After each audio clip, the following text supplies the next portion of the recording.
It's one of the longest races in world sport. 8 months racing 45,000 nautical miles around the planet in some of the toughest sailing conditions known to man. For 45 years, the world's best have regularly put it all on the line to win the most coveted trophy in offshore sailing. This month's mainsail comes from the final leg of the Volvo Ocean Race, and with just 1 point separating the top 3 teams, it's a sprint to the finish to decide the closest edition this iconic race has ever seen.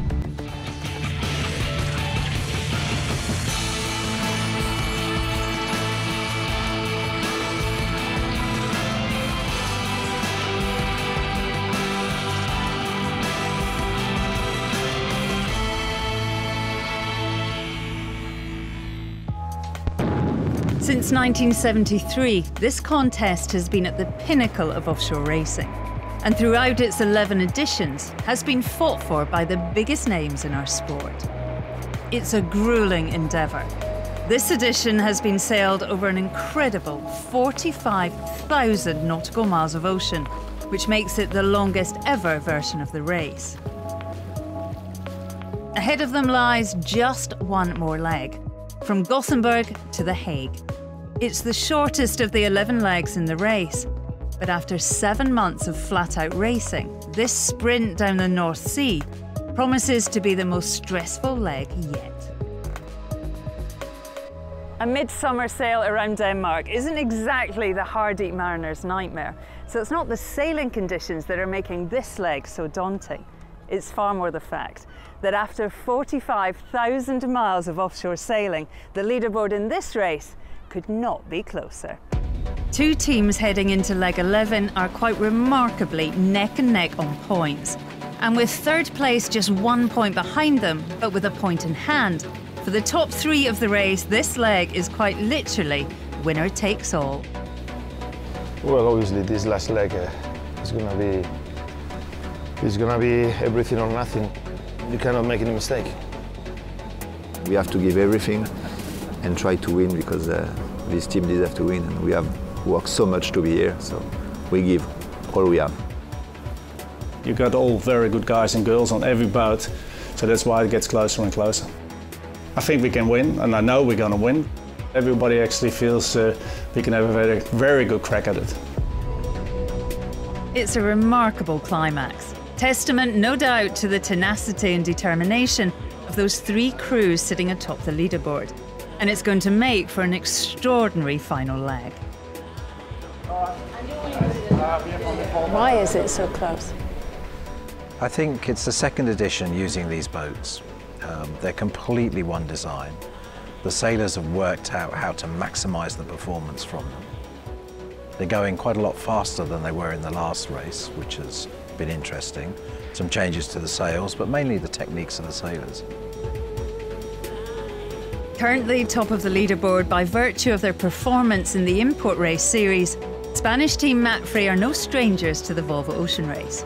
4th last time around, their skipper has competed in 4 editions of the race and is desperate to claim Spain's first ever Volvo Ocean Race victory.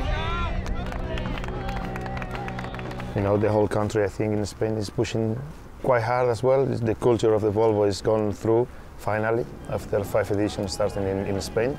And, you know, I think it's all positive, all pushing the same way. Level on points at the top of the leaderboard, though, Dutch boat Team Brunel are looking to spoil the Spanish party. After a slow start, they've been the form team in the latter half of the race, topping the podium in 3 of the last 4 legs. Sailing in his 8th edition of the race, their skipper is one of the most experienced Volvo Ocean Race sailors on the planet.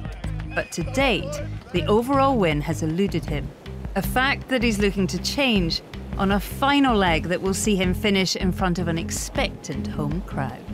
I'm probably one of the oldest competitors together with KP in the race.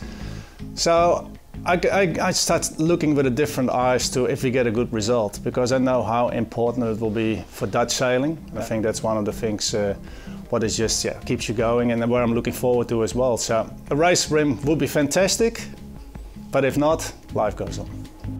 Lying in 3rd, Chinese team Dongfeng Racing are also well within reach of the overall win. not least because they actually have a point in the bank.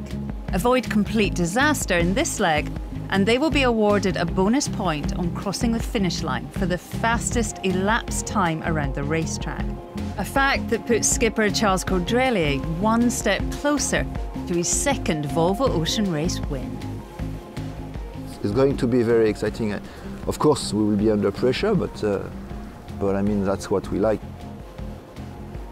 I can't believe we are going to finish the race without winning a leg, and if we just win a leg, for sure we win the race. This is my Olympics, and if I can have a gold medal, I will be so proud.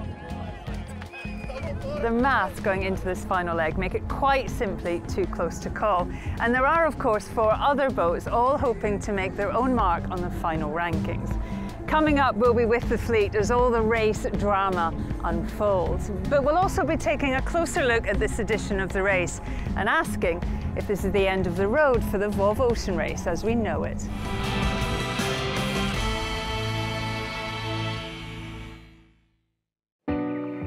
This month on Mainsail, we're in Gothenburg, Sweden, as the 7 teams of the Volvo Ocean Race prepare for the final leg of their 8-month, 45,000 nautical mile marathon lap of the planet. As we've already seen, with 3 boats within 1 point on the overall leaderboard, this edition of the race has given us the closest finish ever. So from a sporting perspective, it's been a great success. But off the water, this edition has been rather more contentious. Less than a month before racing began, CEO Mark Turner stepped down, and his raft of sweeping developments to bring this much respected race more into line with the current sporting landscape were put on hold. One of Mark Turner's changes for this edition, highlighted on Mainsail last year, involved crew diversification, specifically incentivising the inclusion of female crew members. Before the days of professional race teams, female crew members were a common sight. In fact, 11 women sailed in the first edition of the race. Since then, we've seen all-female crews, and there have been some editions that have seen no women competing at all. And while the new rule has done what it set out to do on paper, thoughts on its actual success have been mixed. I came into this race with hardly any experience in offshore sailing and bigger boats, and I'm pretty sure that now we can take on this experience into other Volvos, other racing, and try to bring up more girls into sailing. I think that's the whole point of the rule. I think to incentivize, having females on your crew, I think was a good way to do it rather than making it compulsory. Has it worked for the future of women's sailing? I don't know. I mean, I guess the test would be if they took away the rule, and next time see if there are more women on the boat. I think it's been really successful. I mean, from my point of view, I've competed in this race 2 times before. Firstly, with a very token all-female team. Secondly, with a very professional all-female team. But to be in a position now where I am going to be on the podium, potentially can win this race.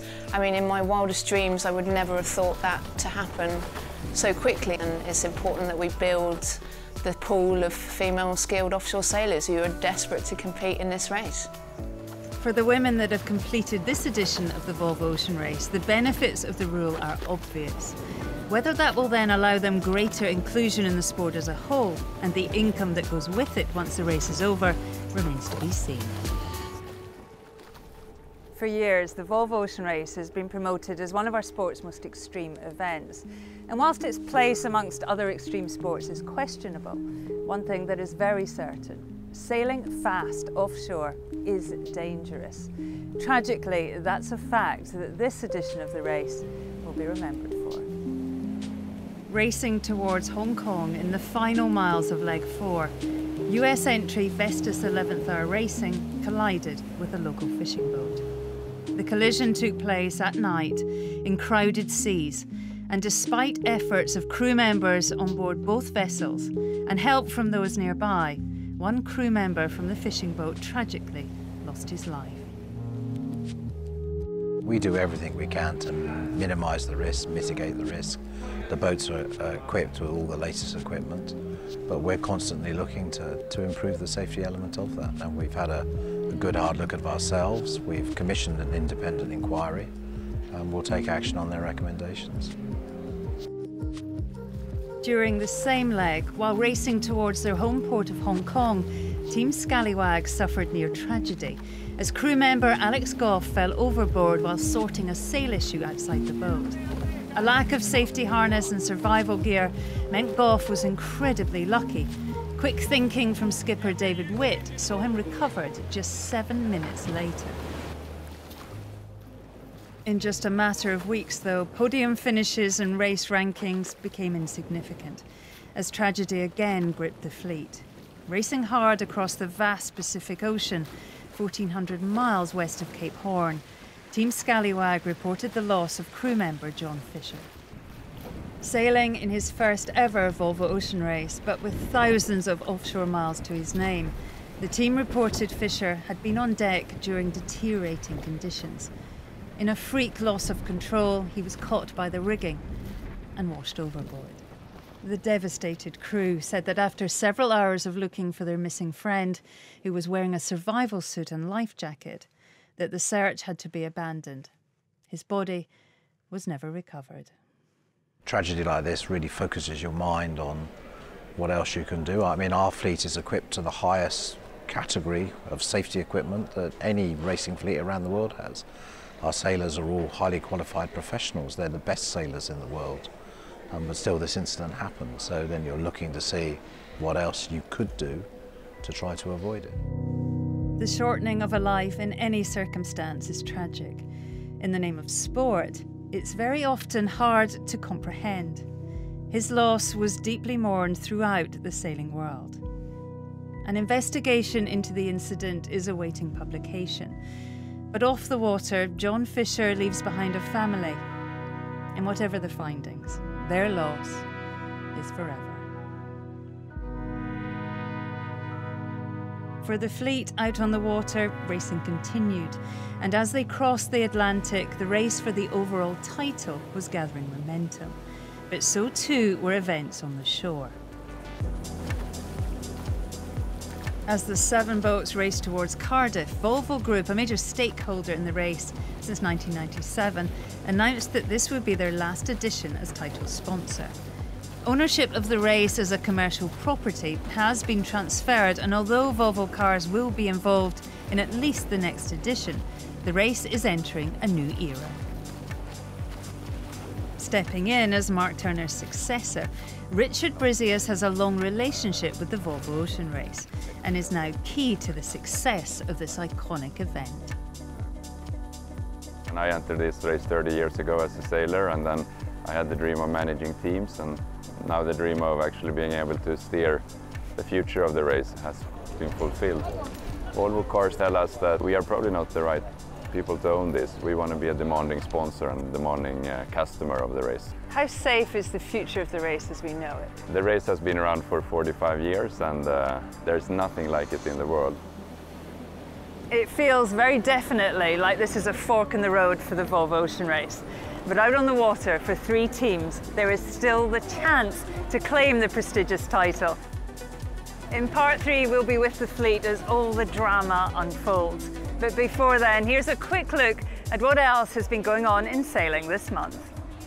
The 30th of June marked the end of the initial challenging period for the 36th America's Cup. 3 challenges have been accepted: Italian team Luna Rossa, Ineos Team UK and the New York Yacht Club. Other potential teams have until the 30th of November to enter.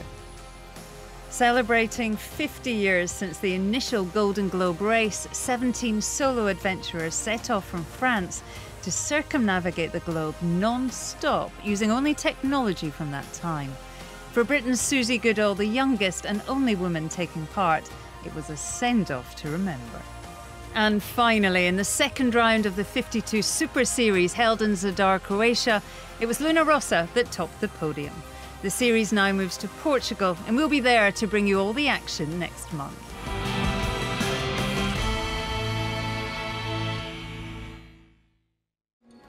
This month on Mainsail, it's all to play for as the Volvo Ocean Race reaches a dramatic climax. The final leg of this 45,000-mile race around the planet will determine who wins this coveted title. I've been to plenty of offshore race starts in my time, and there's always a feeling of tension, of drama before they head off. But right now, on this dock, the atmosphere is something else. Neck and neck on points. 3 boats on this dock will leave for the final time.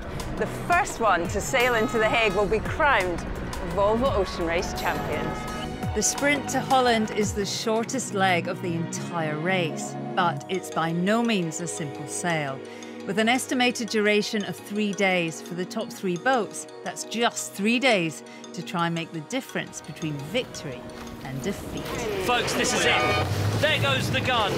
Legends will be made in this one last dramatic sprint. It's all on the line. Manfred got pushed out by Team Brunel. They didn't lay the pin end of the line and they had to come back, so drama already right at the start. Axel Nobel and Dongfeng are leading the charge out of Gothenburg, but leaving themselves with a lot to do. It's Brunel and Manfred already on the back foot. Team Axel Nobel led the boats out from Gothenburg, and by the time the fleet turned north up towards Norway, several boats had held the lead. 100 miles into the leg, as the fleet turned back south, it was Dongfeng leading the race just 1/10 of a mile ahead of Manfred. Brunel had slipped to a 5-mile deficit, but racing was already too close to call. As the fleet approached the bay of Danish yacht racing bolt hole Aarhus, 1/3 of the way through the leg, 2 favourites were beginning to emerge. Less than half a mile apart, the 2 red boats, Dongfeng and Manfred, were leading the fleet by over 4 miles. The overall title race was very much on. As the miles ticked by out to sea, onshore tension was high. Rounding the tip of Denmark, Manfred had a lead over Dongfeng, but with plenty of shipping exclusion zones ahead of them, tactics rather than boat speed were coming to the fore. Onshore, all the talk was of the race tracker and final rolls of the dice. Andy, we said in Gothenburg it was going to be close right to the very end, and it really hasn't disappointed so far. No, it's amazing. Glued to the tracker, it's absolutely addictive. So imagine you're the navigator on Brunel. You've got to be looking to do something. Practically, their options are they can either go to the east along the coast or they can go through the shipping separation lanes. And what he'll probably do is exactly the opposite to the 2 red boats that are currently leading, only by about 7 or 8 miles. It's going to be nail-biting. Whatever team lifts the trophy tomorrow, it'll be the first time that a female has won this race. For now, Andy and I, well, we're glued to the tracker. But if you want to find out more about that, check out the sailing pages at CNN Online. Leading the fleet on the final night at sea, a last-minute change of heart saw Manfred turn west, joining Brunel on the western run into The Hague. Behind them, Dongfeng held fast. They sailed east. With 300 miles left to sail, the fleet had split. By morning, it was still too close to call, but it was the boats to the west that had profited. Team Axel Nobel and Team Brunel were giving the Dutch public the dream finish. A Dutch 1-2 into The Hague and the overall win to Bauer Becking on board Brunel. The boats to the east were now 50 miles short of the leading group. Dongfeng had slipped down to 5th and looked way off the pace. But their run in was shorter, and with just 20 miles to go, the fleet were compressing and the overall win was still in the balance. Behind me is the final turning mark of the entire race. You can see the spectators out here, the teams are out for a look. We're all straining our eyes to see who's going to appear first over the horizon. It's so exciting. It was still a close call, but as the blue and red sails to the left rolled over the horizon, one single sail slowly came into view to our right. It was red, and it was Dongfeng. After 8 months of grueling offshore racing, Charles Cordrelli and his team had put it all on the line, sailing east around the exclusion zone, while their rivals went west. Wow, that was a career-defining decision from the Dongfeng navigator.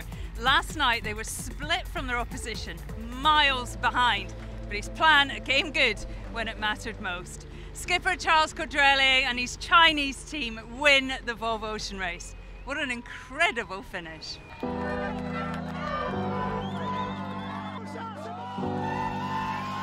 Charles, massive congratulations. Never has offshore racing looked so compelling. How stressful, how difficult has the last 3 days been? The last 3 days was okay. It was the last half an hour or 1 hour watching where are the guys, are we going to pass? And we say we can't lose because we know it's going to be very close. There was so much boats saying they are there, no. And anyway, just 90 degrees, so it's good, we are going to win. I'm just happy for my family and my kids because they give too much for this race.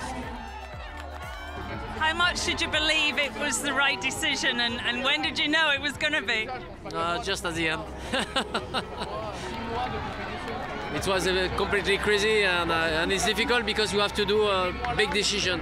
You can do something in the middle, so, and at the end the result is formidable. For you personally, Caroline, to be one of the first women to win the Volvo Ocean Race, how proud are you of your own achievements? I mean, obviously it's huge. It's you know, something I've been dreaming of. It's probably the hardest thing I have ever done in my life. Nothing is comparable to what we've just achieved here today, and yeah, it's awesome. For the Volvo Ocean Race, it was a race finish like no other. For Dongfeng, remarkably claiming their first leg win of the race, it was a first ever Volvo Ocean Race win for a team from China. As this edition draws to a close, its future remains unclear. Announcements are scheduled, plans are in place, but until then, an air of uncertainty hangs over what is undoubtedly still the race that every offshore sailor wants to win. Amazing day of my life, crazy. We have been working since 5 years with this team to reach the goal. In 10 minutes, I think I have more emotion than I have in 9 months on this race. And when I look back, I can be proud because I think I really work hard to achieve this.